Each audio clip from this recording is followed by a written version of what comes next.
For many beginners, figuring out what to do at the gym and how to set up their workout seems like a daunting task.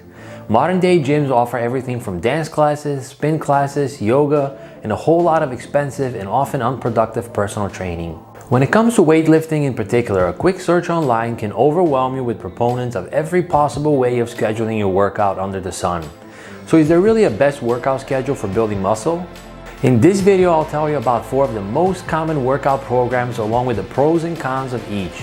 And stick around until the end where I share my personal training schedule and my opinion on workout splits.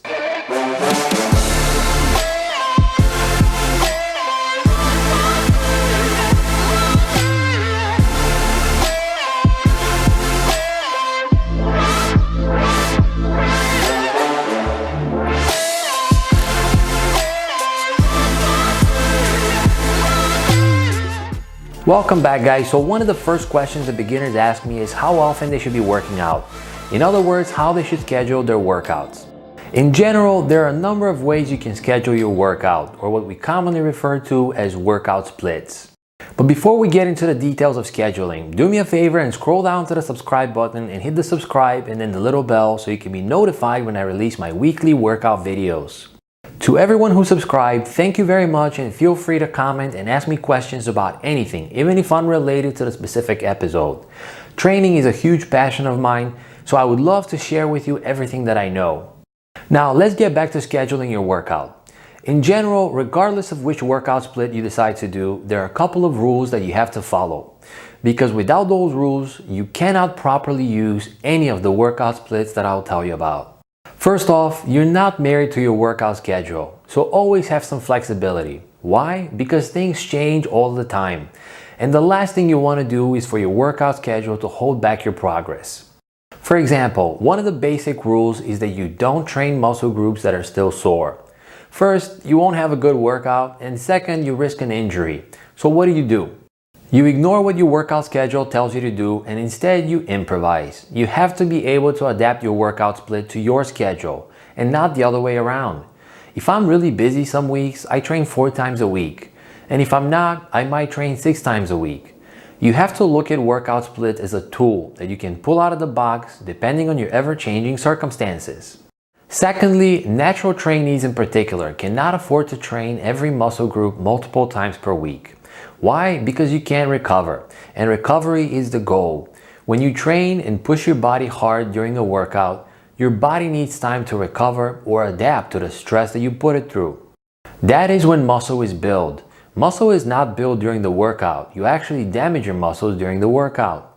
It's when you're resting, eating, and perhaps most importantly, sleeping. That's when muscle is built. So you have to pick and choose. Just like everything else in life, you have to prioritize. You have to look at yourself in the mirror and decide which muscles do you want to develop more. And this assessment can change, just like everything else.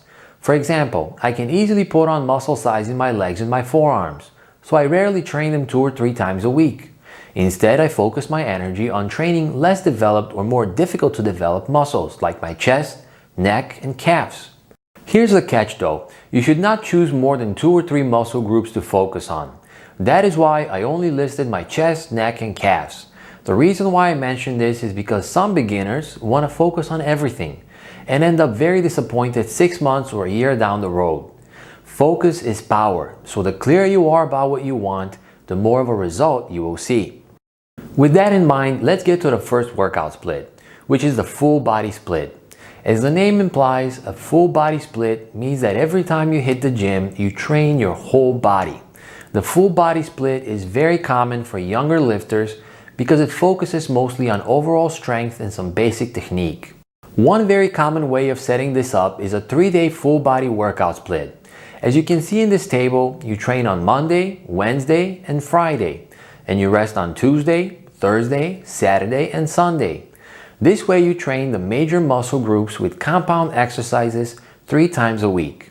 This workout split also allows for plenty of rest and is ideal for someone who is really busy and has no injuries or other limitations. You could also do this twice a week where your only workout days could be Monday and Friday. Another option is doing a full body workout 4 times a week. However, with a 4-day full body split, as you can see in this table, you run into the problem of training the same muscle groups on 2 consecutive days. Not that you can't do that every once in a blue moon, meaning to overtrain a muscle group and force your body to kick in adaptation into a higher gear, but I would definitely not recommend that to beginners. And even for someone like myself, I wouldn't do it on the weekly basis. So if you like this schedule, I would keep it at 3 times a week, and I would also alternate the order of the exercises on the weekly or bi-weekly basis. The reason being that compound movements drain your energy levels fast, and there's a substantial difference between the amount of energy that you can put into the first exercise versus your last exercise. Alternating the order of your exercises allows your body to tackle each body part in a rested as well as an exhausted state. Now let's get to some of the issues that you could run into with this way of scheduling your workouts. The full body workout split has a number of drawbacks, the first of which is the lack of focus. As I mentioned earlier, focus is power.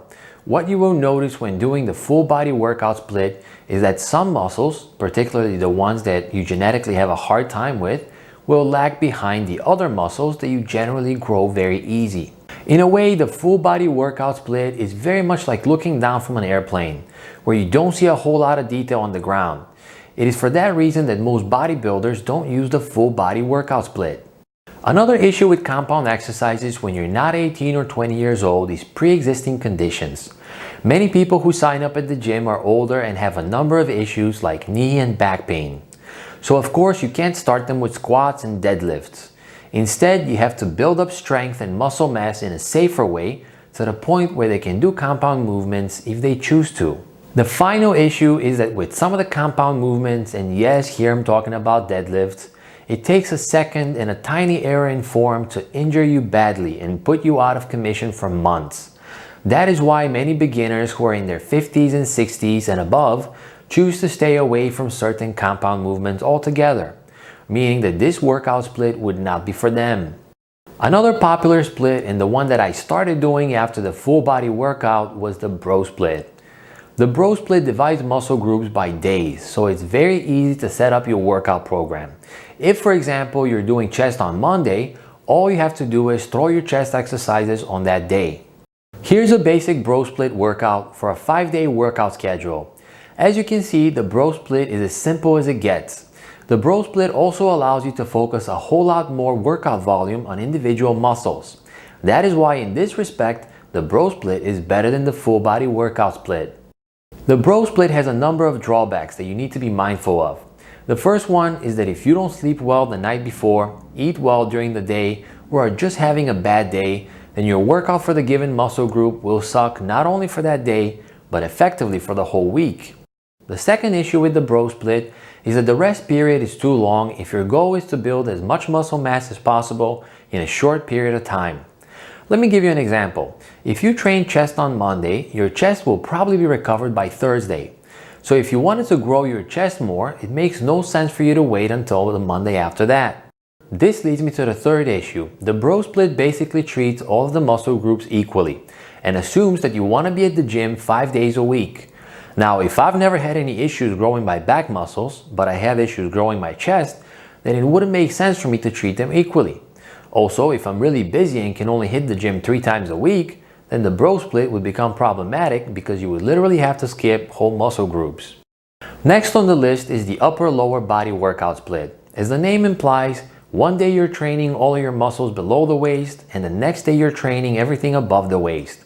This is another simple exercise split to remember, and a lot of beginners find it very effective.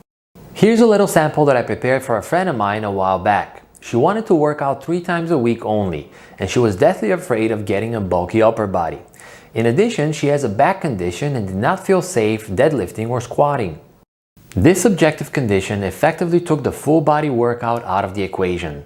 So what I ended up recommending was that she does 2 full lower body workouts per week, one on Monday and one on Friday.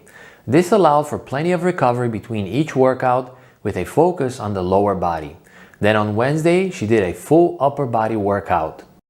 Of course, I would probably not recommend this for guys because in general, they want to bulk up their upper body, and that usually means that you have to focus on the upper body by subdividing the muscle groups for better result. For a guy with similar subjective factors though, you could actually reverse this and do 2 upper body and 1 lower body workouts, which if you properly alternate the order of the exercises should give you pretty good results. Another workout split that has been gaining popularity is the push-pull split. This workout split divides exercises not based on the location of the muscles, but rather on their function. So a typical push-pull split would be 4 days a week and could look something like this. Here you can see that on Monday you do all of your push exercises, which include your quads, calves, chest, triceps, and front and side delts. Alternatively, on your pull workout days, you train your back, biceps, hamstrings, and your rear delts. The reason why this has been gaining popularity is because it increases the frequency of training and the period of protein synthesis. However, there are a number of issues you could run into with this workout split as well. The first one being the order of the exercises. When you mix muscle groups based on function, you often have large muscles mixed in with small muscles or complementing muscles like the triceps and chest muscles.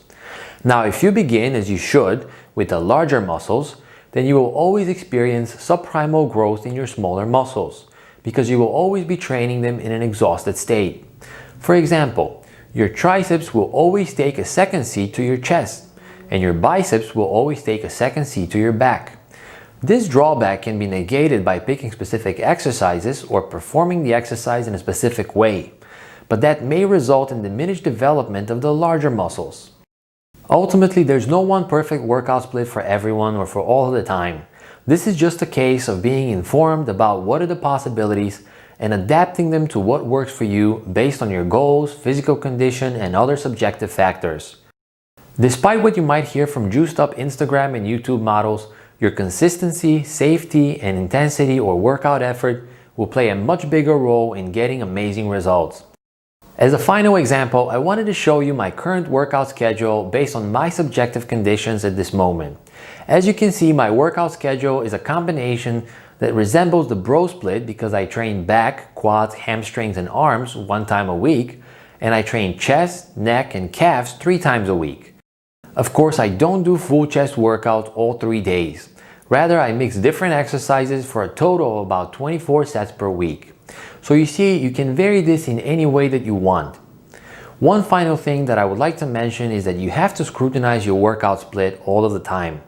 What I mean is that you have to monitor your progress. If you're not seeing results in your physique or the weights that you're lifting, then you have to change things up. That's all for today, guys. Thank you for watching, and hit the like and subscribe so you can be notified when I release next week's video on training back. See ya!